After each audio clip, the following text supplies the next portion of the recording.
یہ تعبیر الرؤیا یعنی خوابوں کی تعبیر بتانا. تعبیر کا مطلب سمجھتے ہیں, اس کا کیا اشارہ ہو سکتا ہے, خواب میں کچھ اور دیکھا ہوتا ہے, اس کا معنی کیا ہو سکتا ہے. یہ باضابطہ پورا ایک علم ہے, اور اسی لیے فرمایا گیا کہ اپنے خواب ہر کس ناکس کو نہ بتاؤ, ایرے غیرے کے سامنے اپنے خوابوں کو نہ بتایا جائے. اور مومن کے خواب کے بارے میں اللہ کے نبی صلی اللہ علیہ وسلم نے فرمایا وہ نبوت کا 46واں حصہ ہے. مطلب مومن کے اکثر خواب سچے ہوتے ہیں. نبوت اب بند ہو گئی, کسی کو نبوت نہیں ملنے والی ہے, لیکن اللہ تعالیٰ اپنے بندوں کو ہدایت دیتا ہے تو اس کے ذریعے ہیں. تو یہ خواب جو ہے بندوں کو ہدایت دینے کا ایک راستہ ہے. بسا اوقات تمہیں خواب میں وہ دکھا دیا جاتا ہے جس کی تمہیں حاجت ہو, یا تمہیں کسی چیز سے بڑا نقصان ہونے والا ہو, اس سے تمہیں آگاہ کر دیا جاتا ہے خواب کے اندر. تو خوابوں کی تعبیر ایک اپنا علم ہے, لیکن آپ کو میں بتاؤں جو اس کا علم رکھنے والے علماء ہیں انہی سے خوابوں کی تعبیر پوچھی جائے. اور خواب کی تعبیر دیکھنے والے پر بھی ڈیپینڈ کرتی ہے, حالت پر بھی ڈیپینڈ کرتی ہے. کس وقت دیکھا, دن میں خواب دیکھ رہا تھا یا رات کے وقت سونے میں خواب دیکھا ہے, اور دیکھنے والا کیسا ہے, متقی پرہیزگار ہے یا فاسق و فاجر آدمی ہے. ایک ہی خواب ہو سکتا ہے لیکن دونوں کے معنی الگ الگ ہو سکتے ہیں. حضرت محمد بن سیرین یہ تابعی ہیں, خوابوں کی تعبیر کے بڑے عالم تھے. ان کی کتاب ہے تعبیر الرؤیا, جو اب تک امت میں خوابوں کی تعبیر پر لکھی ہوئی ایک بہت بڑی کتاب ہے. حضرت محمد بن سیرین نے کئی مرتبہ خوابوں کی تعبیر کو قرآن سے اخذ کر کے بتایا. ابھی جیسے ہم نے سورہ یوسف پڑھا ہے, اسی میں ایک آیت کو لے کر کے انہوں نے خواب کی تعبیر کس طرح سے بتائی میں آپ کو بتاتا ہوں. ایک شخص آیا اور اس نے کہا کہ میں نے کل خواب میں دیکھا کہ اذان دے رہا ہوں. اذان دے رہا ہوں یا اذان سن رہا ہوں. سنیے, خواب میں اگر اذان دے رہے ہیں یا سن رہے ہیں تو کیا تعبیر ہو سکتی ہے. تو آپ نے اس کے بیک گراؤنڈ کو چیک کیا اور معلوم کرایا کہ کیسا شخص ہے. یہ بتایا گیا کہ نماز روزے والا ہے, دیندار آدمی. تو آپ نے کہا مبارک ہو تجھے, تو عنقریب حج پہ جانے والا ہے. خواب میں اذان دیتے ہوئے سننا یا اذان خود دے رہا ہو تو اس کی تعبیر یہ ہے کہ وہ حج پر جائے گا. مجلس ختم نہیں ہوئی تھی کہ ایک اور شخص آیا اور اس نے کہا کہ میں نے خواب میں دیکھا ہے کہ اذان دے رہا ہوں یا اذان سن رہا ہوں. تو آپ نے اس کے متعلق معلوم کیا, خواب تو سیم تھا. تو معلوم کیا تو پتہ چلا کہ یہ جھوٹا آدمی ہے, فاسق و فاجر ہے, فلاں فلاں چیزوں میں مبتلا رہتا ہے. تو آپ نے کہا تو نے خواب میں اذان سنا, عنقریب تو چوری کے جرم میں پکڑا جائے گا. کتنی ڈیفرنٹ ہے, بہت زیادہ الگ ہے. دیکھا کچھ اور ہے اور اس کی تعبیر, اور دونوں کو انہوں نے قرآن کی آیت سے بتایا. پہلے والے کو کہا, اللہ قرآن میں فرماتا ہے وَأَذِّن فِي النَّاسِ بِالْحَجِّ, جہاں حج کا ذکر آیا ہے وہاں اذن کہا ہے اللہ تعالیٰ نے کہ بلاؤ لوگوں کو, اذان دو یعنی اعلان کرو. اس آیت سے کہا کہ وہ حج پر جانے والا ہے. اور دوسرے کو جو چوری کا آپ نے فرمایا چوری میں پکڑا جائے, اس کو بھی آیت سے بتایا قَالُوا أَذَّنَ مُؤَذِّنٌ بَيْنَهُمْ, یہ سورہ یوسف میں ہے کہ ایک اعلان کرنے والے نے اعلان کیا کہ یوسف علیہ السلام کے جو اب واقعہ ہے اس میں آپ سماعت کریں گے, ان کی کٹوری چوری ہو گئی اور پھر چور پکڑے بھی گئے. تو اس آیت سے انہوں نے کہا کہ جو خواب میں فاسق و فاجر آدمی نے اذان دیتے ہوئے سنا ہے تو وہ چوری کے جرم میں پکڑا جائے گا. خوابوں کی تعبیر ایک اپنا علم ہے. کبھی ایسا ہوتا ہے کہ کسی کی موت دیکھنا وہ اس کی زندگی کی علامت ہے, اس کی لمبی عمر کی علامت ہے. مجھے آج آپ کے سامنے میں شیئر کرتا ہوں خوابوں کی تعبیر, کیونکہ چلتے پھرتے رہتے ہیں تو وقت نہیں ملتا بہت ساری چیزوں کو دیکھنے کا, اور کبھی کبھار ایسا ہوتا ہے کہ خواب آدمی بھول جاتا ہے. مجھے بات یاد آتی ہے, کچھ بزرگ جو انتقال کر چکے وہ اگر آئے ہیں ملاقات کرتے ہیں، ہنسی خوشی بات چیت ہو رہی ہے، یہاں تک تو ٹھیک ہے، لیکن گلے ملتے ہیں، گلے ملتے ہیں جو انتقال کر چکے، ہم تو اچھا ہی سمجھتے ہیں، انتقال کیے ہوئے ہمارے باپ ہیں، چاچا ہیں، کوئی بھی ہیں۔ وہ تو مجھے کافی دنوں کے بعد میں خواب کی تعبیر دیکھا تو پتا چلا کہ مرے ہوئے پرانے لوگ اگر گلے مل لیں تو اس کے جیل جانے کا اندیشہ ہے، اس کے جیل میں قید ہونے کا اندیشہ ہے۔ خوابوں کی تعبیر ایک بڑا علم ہے۔ اب آپ کو میں ایک بات بتاتا ہوں، خلیفہ ہارون رشید کی بیوی زبیدہ خاتون نے بھی ایک بار خواب دیکھا تھا، اور اتنا بھیانک خواب دیکھا تھا، یہ حضرت محمد بن سیرین کے حیات میں موجود تھیں، جب وہ تابعی خود موجود تھے، خوابوں کی تعبیر کے سب سے بڑے عالم ہیں۔ تو زبیدہ خاتون نے خواب یہ دیکھا کہ اجتماعی طور پر بہت سارے لوگ ان کی عزت لوٹ رہے ہیں، عصمت دری ہو رہی ہے۔ تو بہت سارے لوگ خواب میں کسی ایک عورت کی عزت لوٹ رہے ہوں تو کتنا بھیانک ہے، عورت تو ڈر جائے، بھیانک خواب ہے۔ صبح اٹھی تو پریشان ہوئی، کس سے خواب کی تعبیر پوچھوں؟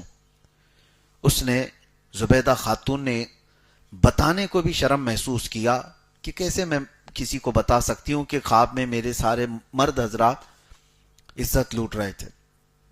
تو اپنی ایک خادمہ سے زبیدہ خاتون نے کہا کہ جاؤ حضرت سیدنا محمد بن سیرین کے پاس اور جا کر کے ان سے کہنا کہ تو نے خواب دیکھا، توجہ چاہتا ہوں، تو نے خواب دیکھا کہ بہت سارے مرد میری عزت لوٹ رہے تھے۔ کیسے کہے گی وہ بادشاہ کی بیوی نے ایسا گندا خواب دیکھا ہے؟ تو نے دیکھا یہ کہنا، اور کیا خواب کی تعبیر بتاتے ہیں وہ آ کر مجھے بتانا۔ لوگ ہمارے پاس بہت آتے ہیں، ان کو پوچھنا ہوتا ہے اپنی بیوی کے بارے میں، لیکن وہ کہتے ہیں میرے دوست کی بیوی کو ایسا مسئلہ ہے۔ کوئی بات نہیں، آپ کی دوست کی بیوی کا بھی ہم جواب دیتے ہیں۔ اگر ایسا کوئی پوچھنا چاہتا ہے تو کوئی حرج نہیں ہے، حیا کی وجہ سے۔ خود کی بیماری کو بھی اگر کسی دوسرے پہ ڈال کے پوچھتا ہے، میرا دوست ہے اس کو ایسا پرابلم ہے، کوئی بات نہیں، آپ کو بھی ہو سکتا ہے۔ تو ہمیں اتنا تو اندازہ ہوتا ہے۔ تو یہ زبیدہ خاتون نے بھیجا اپنی خادمہ کو یہ کہہ کر کے تو کہنا کہ تو نے خواب دیکھا ہے۔ اب ہوتا کیا ہے سنیے، ایسے خوابوں کو آپ ہمارے پاس مت بھیجنا۔ وہ خادمہ تو گئی حضرت محمد بن سیرین کے پاس، وہ چلتے پھرتے آدمی نہیں تھے، خوابوں کی تعبیر کے بڑے عالم تھے۔ کہا کہ حضور ایک بڑا بھیانک خواب میں نے دیکھ لیا کل۔ کہا کیا دیکھا؟ کہا بہت سارے مرد میری عزت لوٹ رہے تھے، میں ڈر گئی صبح اٹھ کر کے۔ تو آپ نے پوچھا اچھا کیا کام کرتی ہوں؟ تو اس نے کہا میں خادمہ ہوں، کنیز ہوں محل میں۔ تو آپ ہنسنے لگے، جھوٹ بول رہی ہے، تو یہ خواب دیکھ ہی نہیں سکتی، تو نے یہ خواب دیکھا ہی نہیں، جھوٹ کیوں بول رہی ہے؟ تو اس نے کہا آپ کو کیسے پتا؟ کہا پتا ہے، تو خدمت کرنے والی باندی ہے، اور یہ اس قسم کا خواب تو نہیں دیکھ سکتی۔ تو اس نے کہا اچھا چھوڑیے، کوئی بھی بات ہو، کوئی بھی دیکھا ہو۔ کہا کون دیکھا ہے بتاؤ۔ پھر اس خادمہ نے بتا دیا کہ خلیفہ ہارون رشید کی بیوی ملکہ زبیدہ نے خواب دیکھا۔ تو حضرت محمد بن سیرین نے کہا ڈرنے کی بات نہیں، جاؤ اس خواب کی تعبیر اتنی اچھی ہے کہ جا کر اپنی خاتون سے کہو عنقریب وہ ایک ایسا کام کرے گی جس سے پوری امت نفع اٹھائے گی، امت کا ایک بہت بڑا حصہ اس سے فائدہ اٹھائے گا۔ اور خواب کی تعبیر ہی ہے کہ حضرت زبیدہ خاتون حج پر آئی، عرفات کے میدان میں دیکھا حاجیوں کو پیاس سے بلکتے ہوئے، انہوں نے وہیں پر یہ اللہ کی بارگاہ میں عہد کیا کہ مولا تیرے مہمانوں کو پانی پلانے کا میں انتظام کروں گی۔ اور اس کے بعد زبیدہ خاتون نے دریائے دجلہ بغداد سے لے کر عرفات کے میدان تک 1400 کلومیٹر کی نہر بنائی، اور وہاں سے جب پانی چھوڑا تو میدان عرفات تک پانی آ گیا، اور ایک دو نہیں 1200 سال تک حاجی لوگ اس سے پانی پیتے رہے۔ اس خواب کی تعبیر تھی یہ، 1200 سال تک لوگ اس سے نفع اٹھاتے رہے، چلچلاتی ہوئی دھوپ میں، اس کے علاوہ پانی کا کوئی وہاں پر ذریعہ نہیں تھا۔ اب جا کر کے وہ بند ہو گیا جب سعودی حکومت آئی، لیکن اس کی باقیات آج بھی موجود ہیں، آج بھی وہ نہر اسی انداز سے حجاج کرام جو بھی جاتے ہیں زیارت کرتے ہیں وہ دیکھتے ہیں عرفات کے میدان سے مزدلفہ جانے کے وقت یہ نہر زبیدہ نظر آتی آج بھی. اور حد تو یہ ہے کہ خلیفہ ہارون رشید نے ان سے پوچھا تھا کتنی لاگت آئی اتنی لمبی نہر بنانے میں. تو زبیدہ خاتون نے کیا کہا اپنے شوہر سے؟ کہا میں یہ قومی خزانے سے پیسے نہیں لی تھی, یہ میرے ذاتی خرچے کے پیسے تھے, اس سے میں نے بنوایا. قومی خزانے سے اگر بنائی ہوتی تو میں آپ کو حساب دیتی, یہ میرے ذاتی خرچوں سے میں نے بنایا, لہٰذا حساب میں آپ کو بھی نہیں دوں گی, قیامت کے دن صرف اللہ کے پاس ہوگا. آج تک کسی کو پتا نہیں اس نہر میں کتنی لاگت آئی, کتنا پیسہ گیا, وہ اللہ والے لوگ تھے. تو بہرحال خواب کے سلسلے میں یہ بتا رہا تھا, اور یہ سورہ یوسف بھی شروع ہوتا ہے خواب سے ہی. میں نے کل ہی بتایا تھا حضرت یوسف علیہ السلام نے خواب میں کیا دیکھا تھا, کل کی اگر آپ کو تفسیر یاد ہو تو انہوں نے خواب میں کیا دیکھا تھا, 11 ستارے, ایک چاند اور ایک سورج ان کو سجدہ کر رہا. یہ خواب ذہن میں رہے. اور اس کے بعد کیا کیا ہو گیا یوسف علیہ السلام کے ساتھ, بھائیوں نے کنویں میں ڈال دیا, وہاں سے قافلہ اٹھا کر لایا بازار مصر میں, وہاں پر ان کو نیلام کیا گیا, پھر بیچ دیا گیا. عزیز مصر کے گھر آئے, زلیخا خاتون فدا ہوئی, الزام لگا, جیل گئے. جیل میں کتنے سال؟ 14 سال چلے گئے. اس کے بعد وہ وقت آیا جب بادشاہ نے بھی خواب دیکھا. دیکھیں خواب کے ارد گرد گھوم رہی ہے بات. اس زمانے کا جو بادشاہ تھا اس نے خواب دیکھا. وہ خواب کیا دیکھا؟ وقال الملك انی ارى 7 بقرات سمان یاکلهن 7 عجاف. وہ کہتا ہے کہ میں خواب میں دیکھا کہ 7 بھینسیں ہیں سوکھی ہوئی, و7 سنبلات خضر واخر یابسات, اور 7 سوکھے گھاس کی اور 7 اچھے والے اناج کی اوٹ دیکھا.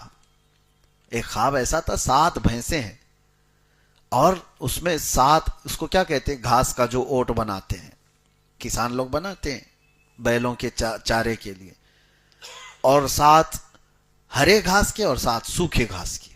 اس طرح سے اس نے دیکھا یہ 7 کا عدد کیا ہے. وہ پریشان ہوا.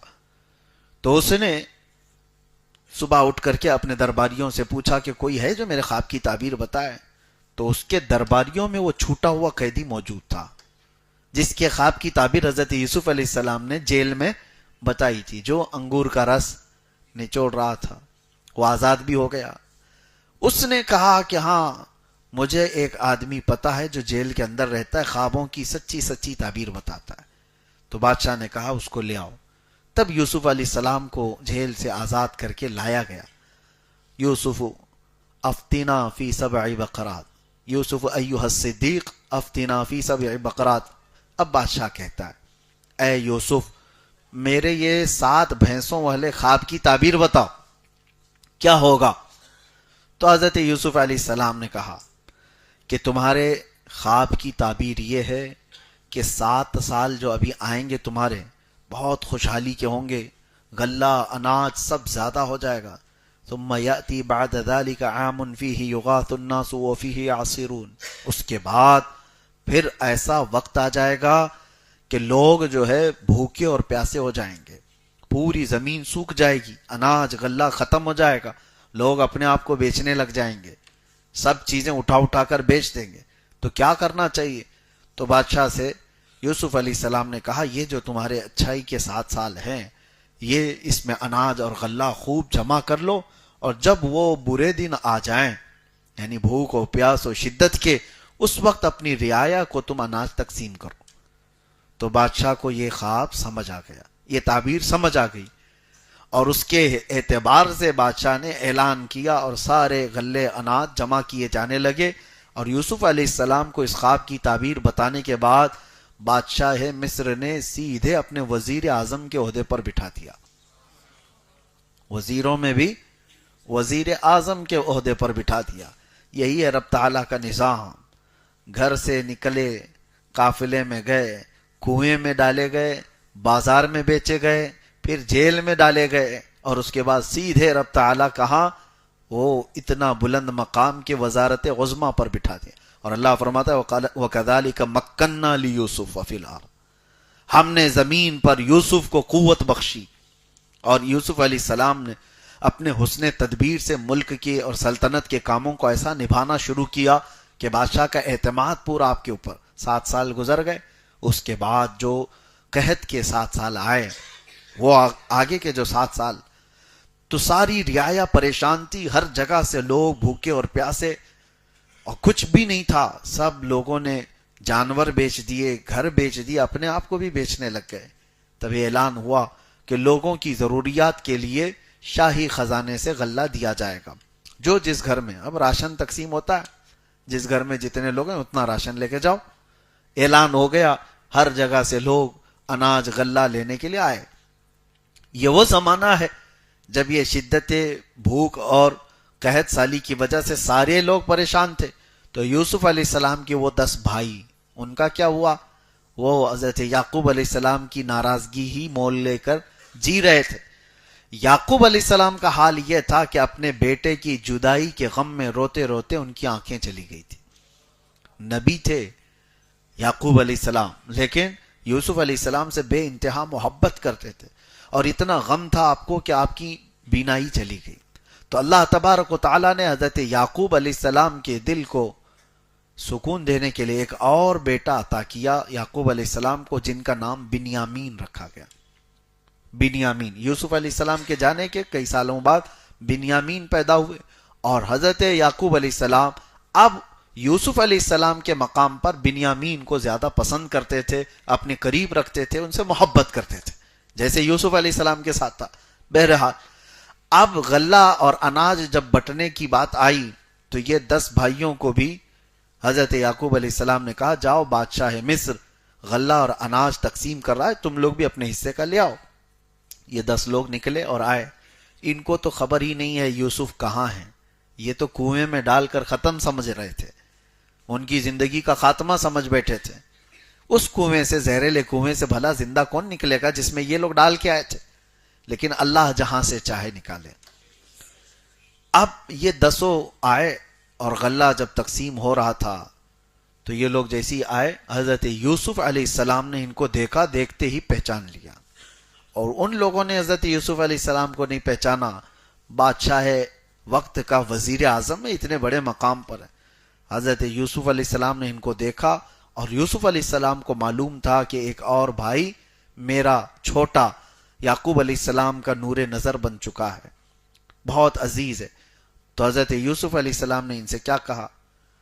ہم تمہیں غلہ نہیں دیں گے. تمہارے گھر میں کتنے لوگ ہیں؟ کہا 10 اور ایک ہمارا بھائی. کہا جاؤ اس کو بھی لے آؤ، اس کو لے کر کیا ہو؟ انہوں نے کہا نہیں، اس کو ہمارے ابا نہیں بھیجیں گے. کہا کیوں نہیں بھیجیں گے؟ کہا اس سے پہلے ہمارا ایک بھائی ایسے ہی غائب ہو گیا، اس کے ساتھ حادثہ ہوا فلاں فلاں سب. وہ کس کو کہہ رہے ہیں؟ یوسف علیہ السلام کو کہہ رہے ہیں. اور کہا کیا وہ اب ہمارے والد کا نور نظر ہے، اس کو ہم نہیں لا سکتے. تو حضرت یوسف علیہ السلام نے کہا میں بھی اس وقت تک تمہیں غلہ نہیں دوں گا جب تک اس بھائی کو نہیں لاؤ گے. اب کیسے لائیں؟ تو اس کے بعد حضرت یوسف علیہ السلام نے ان کو واپس بھیجا. وہ گئے روتے گڑ گڑاتے اپنے ابا سے کہنے لگے، بادشاہ مصر کا جو وزیر اعظم ہے وہ بڑا سخت ہے، وہ کہتا ہے جب تک چھوٹے بھائی کو نہیں بھیجیں گے وہ دے گا نہیں. حضرت یعقوب علیہ السلام جلال میں آ گئے اور کہا اس سے پہلے بھی تم لوگوں نے ایسی ہیلے بہانے کر کے مجھ سے یوسف کو دور لے کے، اور کچھ وہاں ان کے ساتھ غلط ہوا. میں نہیں چاہتا کہ میرے اس چھوٹے سے بیٹے کو بھی تم لوگ کچھ کرو. انہوں نے قسمیں کھائی، قدموں پہ گرے اور کہا کہ ہم سے جو خطا ہوئی، اتنے سالوں سے ہم آپ کی ناراضگی مول لیے ہوئے ہیں، ہرگز ایسا نہیں ہوگا، پوری ان کی حفاظت کریں گے. ان کے بغیر تو بادشاہ ہمیں کچھ دینے کو راضی بھی نہیں. حضرت یعقوب علیہ السلام نے ان کو بھیج دیا، چھوٹے بیٹے کو بھی. بنیامین کو لے کر کے 10 بھائی آئے. تو حضرت یوسف علیہ السلام نے سب کو دیکھا، اور اس کے بعد غلہ جب تقسیم کر رہے تھے، سونے کی کھٹوری سے اناج دیا جاتا تھا. یوسف علیہ السلام نے اپنے چھوٹے بھائی کے جھولے میں وہ سونے کی کھٹوری ڈال دی، اور اس کے بعد سب کو بھیج دیا. تھوڑی ہی دیر گزری تھی کہ آپ نے اعلان کروایا کہ شاہی خزانے کی کھٹوری چوری ہو گئی، ناکہ بندی کی جائے اور تلاشی لی جائے، کون لوگ ہیں جنہوں نے یہ چرایا ہے. سب کی تلاشی لی گئی تو وہ 10 بھائیوں کے بعد جو چھوٹے تھے بنیامین، ان کے جھولے میں مل گئی. ان کو پکڑا گیا, کہا گیا کہ ان کو پکڑا جائے گا. یوسف علیہ السلام جیسے ہی ان کو پکڑ کر کے لائے, اب تو وہ رونا دھونا شروع کر دیے. ہمارے ایک بھائی کے ساتھ ایسا ہوا ہے پہلے, اب ہمارے باپ ہمارا اعتبار ہی نہیں کریں گے. اگر ان کے ساتھ بھی ایسا ہوا تو آپ رحم کرو. قالوا یا ایھا العزیز ان لہ ابا شیخا کبیرا فخذ احدنا مکانہ انا نراک من المحسنین. وہ کہتے ہیں ہم میں سے کسی ایک کو پکڑ کے رکھ لو, اس کو چھوڑ دو. یہ 10 ہے نا, ہم ان میں سے کسی ایک کو رکھ لو, آپ اس کو چھوڑ دو, آپ بہت اچھے لگتے ہو. انہوں نے کہا وہی کل والی بات میں نے جو کہا, جیل والوں کو جس کی ضرورت ہے اس کو ہی پکڑا جاتا ہے. حضرت یوسف علیہ السلام نے کہا قال معاذ اللہ ان ناخذ الا من وجدنا متاعنا عنده. ہرگز نہیں, اللہ معاذ اللہ, میں کسی ایسے کو کیوں پکڑوں جس کے پاس یہ کھٹوری نہیں ملی, جس کے پاس ملی اسی کو پکڑوں گا. اب وہ پریشان ہو گئے, کیا کریں گے, ہمارے باپ غم سے ختم ہو جائیں گے, انتقال ہو جائے گا. تو یہ باتیں چل رہی تھی. حضرت یوسف علیہ السلام نے پھر ان سے کہا کہ جاؤ تمہارے والد کو بھی لے آؤ. کہا وہ کیسے آئیں گے؟ تو حضرت یوسف علیہ السلام نے اپنا جبہ اتار کے دیا, کہا یہ لے جاؤ اور اپنے باپ کے چہرے پر ڈال دینا. قرآن پاک میں ہے اذهبوا بقمیصی ھذا فالقوہ علی وجہ ابی. جاؤ ہمارے باپ کے چہرے پر یہ ڈال دو جبہ. اور پھر حضرت یوسف علیہ السلام نے یہ بھی کہا ڈال دو گے تو ہوگا کیا, ان کی بینائی واپس آ جائے گی. اب سنیے, یہ جبہ لے کر چلتے ہیں. وَلَمَّا فَصَلَتِ الْعِيرُ قَالَ أَبُوهُمْ إِنِّي لَأَجِدُ رِيحَ يُوسُف. حضرت یعقوب علیہ السلام کہتے ہیں جیسے یہ بھائی ان کے جبہ لے کر چل رہے تھے, وہ گھر میں پریشان تھے, گھر والوں سے کہہ رہے ہیں مجھے یوسف کی خوشبو آ رہی ہے. جیسے جیسے وہ لوگ قریب آتے گئے, حضرت یعقوب کہتے ہیں انی لأجد ریح یوسف. گھر والوں نے کہا آپ تو پرانی محبت میں ابھی بھی ہیں, آپ کو ہر جگہ یوسف یوسف یوسف نظر آتا ہے. قالوا تاللہ انک لفی ضلالک القدیم. لوگوں ان کے گھر والوں نے کہا, لیکن حضرت یعقوب علیہ السلام کا یہ گمان نہیں تھا, وہ یقین تھا. کیا کئی چیزیں ملتی ہیں نبی کو دور سے ہی خوشبو محسوس ہو رہی ہو اپنے بیٹے کی, اور وہ بھی نبی ہیں. ایک نبی کو دوسرے نبی کی خوشبو محسوس ہو رہی ہے. نبی کا پاور دیکھیں, نبی کی طاقت دیکھیں. اب اس کے بعد آیتیں سنیں. یہ بریلویوں کے واقعات نہیں, کہانی جس کو کہہ کر کے لوگوں میں پھیلا دیا جاتا ہے کہ یہ کہانیاں سناتے ہیں. آؤ کہانی نہیں, قصہ وہ جو اللہ تعالیٰ کہہ رہا ہے احسن القصص, اور اس میں ہمارا عقیدہ موجود ہے. فلما ان جاء البشیر القاہ علی وجہہ. اور کہتے ہیں کہ یہ لوگ جو جبہ لے کر کے آئے تھے وہ لائے, حضرت یعقوب علیہ السلام کے چہرے پر ڈال دیا. فرتد بصیرا, ان کی آنکھیں آ گئی. ارے نبی کا جبہ لگا ہے, نبی کا جبہ, اور یوسف علیہ السلام کا, یوسف علیہ السلام کا جبہ اگر نبی کو, اور وہ بھی ان کے باپ ہیں یعقوب علیہ السلام, ان کے چہرے پر ڈالا تو قرآن کہتا ہے فرتد بصیرا, ان کی آنکھیں واپس آ گئی, واپس آ گئی. لوگ ہمیں شرک شرک شرک کے فتوے دیتے رہ گئے کہ یہ نبی پاک کے منہ مبارک سے فائدہ اٹھاتے ہیں, یہ نبی پاک صلی اللہ تعالی علیہ وسلم کے نالین پاک سے جبہ مبارک سے فائدہ اٹھاتے ہیں. قرآن میں پڑھو یعقوب علیہ السلام نے اپنے بیٹے نبی یوسف علیہ السلام کے جبے سے فائدہ اٹھایا اور آنکھیں واپس آئی. اب یہاں اندازہ کرو, ایک نبی کا جبہ دوسرے نبی کو فائدہ دے سکتا ہے تو امتی کو کیوں نہیں دے سکتا؟ ارے امتی کو تو بدرجہ اولا دے گا, نبی کو جب فائدہ دے رہا ہے تو امتی کو کیوں نہیں دے گا؟ اور دوسری بات یہ ہے میرے عزیزو, حضرت یوسف علیہ السلام کا وہ جو جبہ ہے, قرآن پاک کی یہ بات میں کہہ رہا ہوں, جو آپ کے جسم سے مس ہوا یہی تو اس کا تعلق ہوگا. اس کے علاوہ اس جبے میں کیا کوئی چیز ہے؟ کوئی کرنٹ تھا, کچھ اور تھا؟ جسم پاک سے آپ کے مس تھا. یہی تو نسبتوں کے قائل سنی ہیں. جسم سے جو لگ جائے وہ چیز متبرک ہو جاتی ہے, وہ اعلیٰ ہو جاتی ہے. اور یہ ہمارا نہیں, ام سلمہ رضی اللہ تعالی عنہا, ام المومنین, حضور کی زوجہ ہے, حضور کی زوجہ, ان کے پاس حضور صلی اللہ علیہ وسلم کے 3 منہ مبارکہ تھے, اور وہ اپنے پاس سنبھال کر رکھتی. مدینے میں جب کبھی کوئی بہت بیمار ہوتا حضرت ام سلمہ وہ دھو کر کے اس کا پانی دیتی, اس کو شفا مل جاتی. یہ برسوں تک معمول رہا اور یہ ازواج مطہرات کا معمول تھا. لوگ آج اور جن کو تبرک سے کچھ لینا دینا ہے ہی نہیں, مر گیا مردود, نہ فاتحہ نہ درود, انہیں کیا ان کے دلیلوں سے فائدہ ہو. ہاں نبی آخر الزمان صلی اللہ تعالی علیہ وسلم کی چیزوں سے. ابھی آپ آگے کی تفسیریں پڑھیں گے. حضرت جبرائیل جس راستے پر چل رہے تھے موسیٰ علیہ السلام کا گھوڑا پکڑ کر کے, جب وہ دریا عبور کر کے, آپ کو حکم ہوا تھا فرعون سے بچنے کے لیے عصا مارو 12 راستے کھل جائیں گے. آپ اپنی فوج کو لے کر, اپنے مومنین کی جماعت کو لے کر موسیٰ علیہ السلام دریا عبور کر رہے تھے. اس وقت سامری نام کا ایک شخص جو امت موسوی میں تھا, اس نے دیکھ لیا تھا جبرائیل کو گھوڑا پکڑ کر کے آگے جا رہے ہیں. ایک ملک ہے, یعنی فرشتہ ہے. ان کے پیروں کے نیچے کی مٹی اٹھایا تھا, ان کے پیروں کے نیچے کی مٹی اٹھایا. اور جب موسیٰ علیہ السلام کوہ طور پر گئے تھے تو اس نے کیا کیا, پورے لوگوں کے سونے چاندی جمع کیے, پگھلا کر کے ایک بچڑا بنایا. ہاں وہاں پر بھی اس نے گاؤں ماتا بنایا, اور اس کے بعد اس میں وہ مٹی ڈال دیا. کون سی؟ جو جبرائیل امین علیہ السلام کے قدموں کے نیچے سے اس نے اٹھایا تھا. ہاں قرآن پاک میں قال بصرت بما لم يبصروا به فقبضت قبضة من اثر الرسول فنبذتها وكذلك سولت لي نفسي. وہ کہتا ہے میں نے وہ سونے کے بنے ہوئے بچڑے کے منہ میں وہ مٹی ڈال دیا تو بچڑا بولنے کے قابل بن گیا. بیٹری والا بچڑا نہیں تھا, ہاں سیل لگا کر کے بولا جا رہا ہو.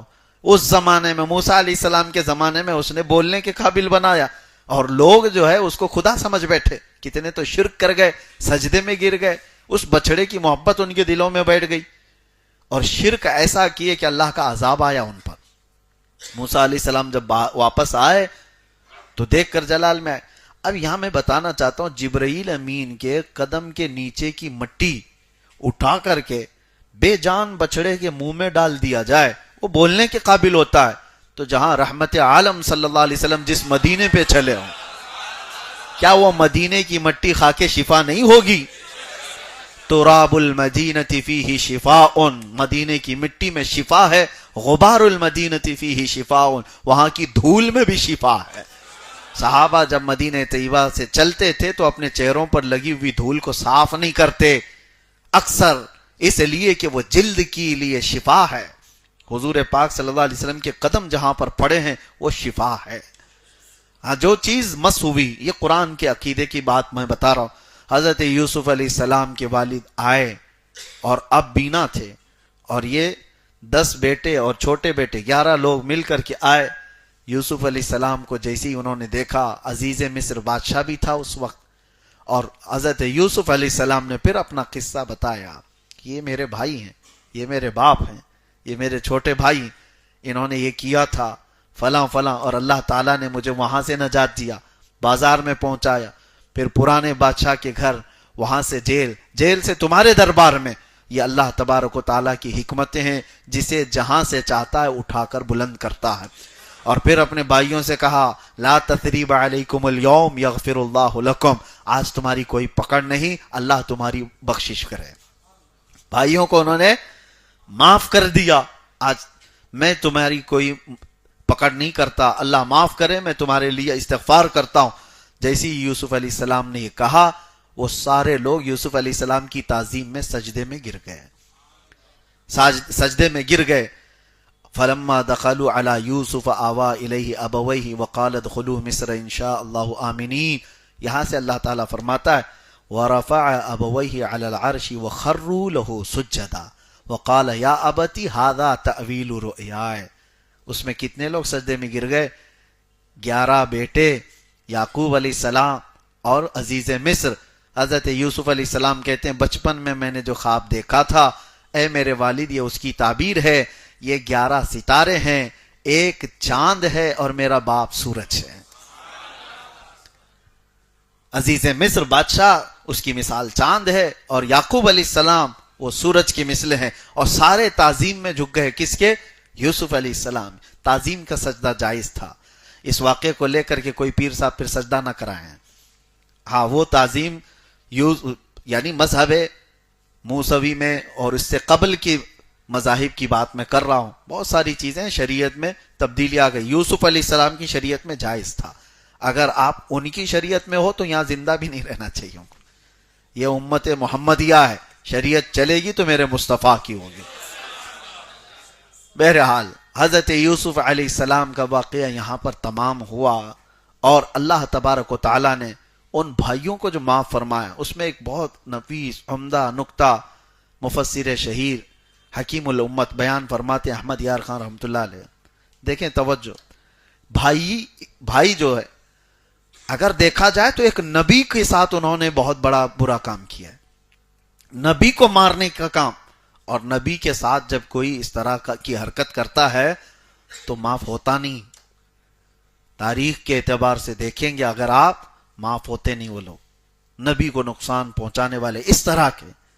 لیکن یہاں پر ان بھائیوں کو جو معاف کیا گیا اس کی ایک وجہ بتائی گئی.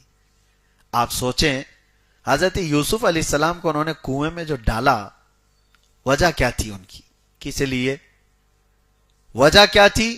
وہ چاہتے تھے کہ یعقوب علیہ السلام سے ہم قریب ہو جائیں, یعقوب علیہ السلام سے ہم. تو حضرت حکیم الامت فرماتے ہیں ان کا جو یہ گناہ تھا نا, وہ ایک نبی سے قریب ہونے کے لیے تھا. بات سمجھ میں آ رہی؟ انہوں نے جو یہ خطا کی ہے اپنے بھائی کے ساتھ, جب وہ ابھی نبی نہیں تھے, لیکن کیا بھی کیوں؟ ایک نبی سے قریب ہونے کے لیے, یعقوب علیہ السلام سے قریب ہونے کے لیے انہوں نے خطا کی تھی. تو اللہ تبارک و تعالیٰ اپنے نبی کے لیے کرنے والی کوئی خطا کو معاف کر دیتا ہے. یہ حکیم الامت بیان فرماتے ہیں نبی کا قرب حاصل کرنے کے لیے, نبی کی محبت حاصل کرنے کے لیے ہو گئی ان سے خطا جان بوجھ کے, اب نہیں کرنا چاہیے لیکن ہوئی ہے خطا, تو اللہ تعالیٰ اس کو معاف فرما دیتا ہے. اسی لیے میرے عزیزو, نبی کے لیے جو جو چیزیں کی جاتی ہیں نا وہ نشانی بن جاتی ہیں. اسی طرح سے آج بھی ہاجرہ, سیدہ ہاجرہ کا دوڑنا یہ نشانی کیوں بن گیا؟ پانی پلانے کے لیے اپنے بیٹے کے لیے وہ دوڑتی رہیں, پانی تو ان کو ملا نہیں, پانی ان کو ملا نہیں. اللہ تعالیٰ نے اسماعیل علیہ السلام کے قدموں کے نیچے سے پانی ظاہر کر دیا, لیکن ان کا دوڑنا عبادت کیوں ہو گیا؟ اس لیے کہ وہ ایک نبی کی پیاس بجھانا چاہ رہی تھی, ایک نبی کے لیے دوڑی تو وہ نشانی بن گئی. آج جو نبی کے لیے کھڑا ہوگا وہ دنیا کی نشانی بن کر رہے گا. جو نبی کی محبت میں کھڑا ہو اللہ تبارک و تعالیٰ اسے نشانی بنا دیتا ہے. سورہ یوسف کو اللہ تبارک و تعالیٰ نے جتنی تفصیل سے بیان کیا ہے, آپ کو بھی چاہیے کہ سن کر کے چلے نہ جاؤ, بلکہ اپنے بچوں کو بھی یہ احسن القصص بیان کرو. اللہ کے نبی یوسف علیہ السلام کون تھے, ان کا خاندان کیا تھا, ان کے ساتھ کیا کیا ہوا. بعد کی بہت سارے الحاقات بھی ہیں, قرآن میں جتنا آیا میں نے آج بیان کر دیا. اور بھی کچھ بہت ساری چیزیں حضرت زلیخا کے بارے میں بہت ساری روایات آئی ہیں کہ یوسف علیہ السلام سے پھر ان کی ملاقات ہوئی, بعد میں انہوں نے یوسف علیہ السلام کو معاف بھی کیا, ان کی عمر بھی زیادہ ہو گئی تھی. پھر اللہ تبارک و تعالیٰ نے یوسف علیہ السلام کی دعا سے ان کو جوانی بھی دی اور پھر انہوں نے نکاح بھی کیا. یہ دوسری روایات ہے, لیکن قرآن پاک میں اس کا ذکر نہیں ہے. بہرحال بہت ساری چیزیں ایسی ہیں جس کا ضروری نہیں ہے. حضرت زلیخا کے ساتھ کیا ہوا کیا نہیں ہوا, ہمیں جتنا بتایا گیا ہے اتنا جاننا ضروری ہے. اور جس چیز سے ہمارے لیے عبرت ہے اللہ نے اس کو بیان کر دیا یا رسول اللہ نے اس کو بیان کر دیا. لیکن کچھ لوگ, ابھی مجھے بہار سے ایک فون آیا تھا اور وہ کہہ رہے ہیں کہ مسلسل 1 مہینے سے میں آپ کو رابطہ کرنے کی کوشش کر رہا ہوں, بہت پریشان ہوں. تو میں نے پوچھا کیا ہے, کس چیز کے لیے, کون سی ایسی چیز ہے؟ انہوں نے کہا حضرت موسیٰ علیہ السلام کی بیوی کا نام کیا تھا. تو میں کہا آپ کو اس سے کیا لینا دینا ہے, امت محمدیہ میں آپ کو کسی چیز نہیں, میں بس ایسی پریشان تھا. اسی طرح سے حضرت امام احمش ایک بڑے بزرگ تھے, ان کے پاس ایک نے سوال کیا تھا شیطان کی بیوی کا نام کیا تھا. آپ نے جواب میں کہا میں اس کی شادی میں گیا نہیں تھا. لا یعنی چیزوں کو مت پوچھو, جو تمہاری زندگی میں حلال و حرام, فرض اور واجب, وہ چیزیں جو تم سے تمہاری شریعت سے ریلیٹڈ ہیں، تمہاری زندگی سے تعلق رکھتی ہیں، وہ سوالات کیے جا سکتے ہیں اور ان کی کھوج بھی کی جا سکتی ہے. باقی دو تاریخ کا حصہ ہے، پچھلے تاریخ کا حصہ جتنا اللہ نے اور اس کے رسول نے ہمیں بتایا بس اتنا ہی کافی ہے. اور باقی ان کی زندگیاں جتنی طویل گزری ہیں، اب 1,24,000 کم و بیش نبی، ان پر ایمان ہے یا نہیں؟ سب کا ذکر نہیں آیا ہے قرآن پاک میں اور حدیث پاک میں، سب کا ذکر نہیں آیا ہے. اور آپ کو حکم بھی نہیں دیا گیا کہ ڈھونڈ ڈھونڈ کے نکالو ابھی، اور آپ کر بھی نہیں سکتے. جتنے نبیوں کے ذکر آپ کو ضروری تھے، عبرت کے لیے سنانے تھے، اللہ نے سنا دی اور نبی پاک صلی اللہ علیہ وسلم نے بتا دی. تو جتنا ہمارے پاس تاریخ کا حصہ ہے اتنا ہی ہمیں معلوم کرنا چاہیے، اس کے علاوہ کی ضرورت نہیں. ہاں، آپ کو زندگی گزارنے کے معاملات پر ضرور توجہ دینی چاہیے. حلال کیا ہے، حرام کیا ہے، میرے لیے یہ کھانا صحیح ہے یا نہیں، یہ کام کرنا صحیح ہے یا نہیں، ان تمام چیزوں کی تحقیقات کرو. اللہ تبارک و تعالیٰ کہنے سننے سے زیادہ عمل کی توفیق عطا فرمائے. ایک آیت کریمہ اور ہم نے تلاوت کی ہے. اللہ فرماتا ہے الذین آمنوا وتطمئن قلوبهم بذکر اللہ الا بذکر اللہ تطمئن القلوب. اللہ فرماتا ہے بے شک وہ لوگ جو ایمان لائے ان کے دلوں کا سکون اللہ کے ذکر سے ہے. آگاہ ہو جاؤ، آگاہ ہو جاؤ، الا بذکر اللہ. اللہ فرماتا ہے خبردار، اللہ کے ذکر سے دلوں کو سکون ملتا ہے. اپنے دل کو سکون دینا چاہتے ہو، قرار واقعی دینا چاہتے ہو، اللہ کے ذکر میں اپنے آپ کو مصروف رکھو. برسوں ہو جاتے ہیں، مہینوں ہو جاتے ہیں، لوگ اللہ کا ذکر نہیں کرتے. ذکر کی کئی قسمیں ہیں. ذکر باللسان یعنی زبان سے، ذکر بالجوارح اعضاء سے بھی اللہ کا ذکر کرتا ہے آدمی، اور عبادت کے ذریعے سے بھی اللہ کا ذکر کرتا ہے، قلب سے بھی اپنے اللہ کا ذکر کرتا ہے. ذکر کے کئی طریقے ہیں اور اللہ نے قرآن میں کیا فرمایا؟ فَاذْكُرُونِي اذکرکم، تم میرا ذکر کرو میں تمہیں یاد کروں گا. اللہ تبارک و تعالیٰ کا یہ وعدہ ہے، اور وہاں یاد کرے گا جہاں دنیا تمہیں یاد نہ کرے. تمہارے قبر میں کوئی تمہیں پوچھنے والا نہیں، لیکن اللہ تبارک و تعالیٰ تمہیں وہاں پر یاد فرمائے گا. تو یہ ذکر کے بغیر مردہ ہے آدمی. اور ایسی ہی سمجھ لو ہماری روح بیمار ہوتی چلی جاتی ہے. دل کے متعلق فرمایا میرے آقا صلی اللہ علیہ وسلم نے، جب پیدا ہوتا ہے بندہ تو ایسا اس کا دل صاف شفاف آئینے کی طرح ہوتا ہے، پیدا ہوتا ہے. اور جب وہ بڑا ہو کر شعور آتے ہیں اور گناہ کرتا ہے تو اس کے دل پر ایک دھبا لگایا جاتا ہے، اور اس کے بعد وہ دھبا اس کو دوسرے گناہ پر ابھارتا ہے. ایک بار کر لیا نا تو کیا فرق پڑتا ہے، کچھ ہوا تو نہیں. دوسرا گناہ کرتا ہے، پھر تیسرا گناہ کرتا ہے، پھر چوتھا گناہ کرتا ہے. یہ گناہ اس کو اور آگے پش کرتے جاتے ہیں کہ پہلا والا گناہ اس کو تقویت دیتا ہے، سپورٹ کرتا ہے. کچھ ہوتا نہیں ہے، ایک بار جھوٹ بولنے سے کچھ ہوا تو نہیں، بچہ شروعات یہاں سے کرتا ہے. چوری کر کے بھی دیکھ لیا، کوئی پکڑا نہیں، اور دوسری کر لو، دوسرے کے بعد تیسری، تیسری کے بعد بڑی، یہ چلتا رہے گا. اور میرے آقا صلی اللہ علیہ وسلم فرماتے ہیں ایک وقت ایسا آ جاتا ہے اس کے دل پر کالے نقطے بیٹھتے بیٹھتے پورا دل کالا ہو جاتا ہے. اور دل جب کالا ہو جاتا ہے تو پھر اس کو نہ عبادتوں میں دل لگتا ہے، نہ قرآن پڑھ سکتا ہے، نہ زیادہ دیر تک مسجد میں بیٹھ پاتا ہے، نہ غربا و مساکین کو خیرات کر پاتا ہے، نہ اس کو آیات عذاب ہلا پاتے ہیں، نہ آیات قبر. وہ جنازے دیکھتا رہتا ہے، قبرستانوں میں ٹھٹے مار کر ہنستا رہتا ہے. یہ اس کی علامتیں ہیں جس کا دل کالا ہو چکا ہے. اسے نہ مردے کچھ الجھات پاتے ہیں، نہ قبروں کی زندگیاں اسے واضح و نصیحت کرتی ہیں. دل جب سیاہ ہو جائے تو یہ بہت سخت ہے. اور اس کے بعد کہا گیا نہایت جب دل سخت ہو جاتا ہے تو اس بندے کے متعلق کوئی بھروسہ نہیں کہ وہ کہاں تک گناہ کر سکتا ہے. وہ ماں سے زنا بھی کر سکتا ہے، باپ اپنی بیٹی سے زنا بھی کر سکتا ہے. یہ تمام چیزیں علامات بتائی گئی. دل کو اتنا سیاہ ہونے نہ دو. کب ہوتا ہے یہ گناہ کرتے کرتے، جب اس کا علاج ہی نہیں کرتا کوئی بندہ. اب اس کا علاج کیا ہے؟ قرآن کہتا ہے دل کو پاک کرنا ہو تو اللہ کا ذکر کرو. جب تم ذکر الہی کرو گے یہ میل چھٹتا جاتا ہے، دل کے اوپر سے نکلتا جاتا ہے. اور یہی تو بات ہے کہ اولیاء کاملین ان کا دل پاک ہوتا تھا، تمہارے جاتے ہی وہ تمہارے حالات کو دیکھ لیتے تھے. کیوں؟ ان کا دل آئینہ ہے. تم جو سوچ کر کے آئے ان کے آئینے میں چھپ جاتی تھی باتیں. ساری چیزیں، سامنے والا کیا سوچ کر کے آ رہا ہے، اس کے دل میں کیا چل رہا ہے، یہ اس ولی پاک کے دل پر چھپ جاتی. کیوں؟ پاک ہے دل.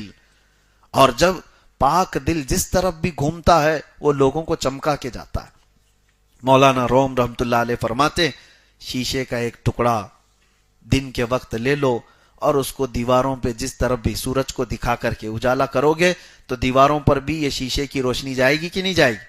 حالانکہ وہ لائٹ نہیں ہے، اس میں بیٹری نہیں ہے، لیکن دھوپ کی وجہ سے تمہارے ہاتھ کا شیشہ چمکتا ہے. جدھر بھی تم کرو گے، دیوار پہ، کسی کے منہ پہ، کہیں پر بھی. بچپن میں ہم کھیلتے تھے تو یہ شیشے کی روشنی ریفلیکٹ ہوتی ہے اور دوسری جگہ جا کر کے پڑتی ہے. مولانا روم رحمت اللہ علیہ فرماتے ہیں بندے دیکھ، یہ شیشے کی اصلی روشنی نہیں، یہ سورج کی روشنی ہے.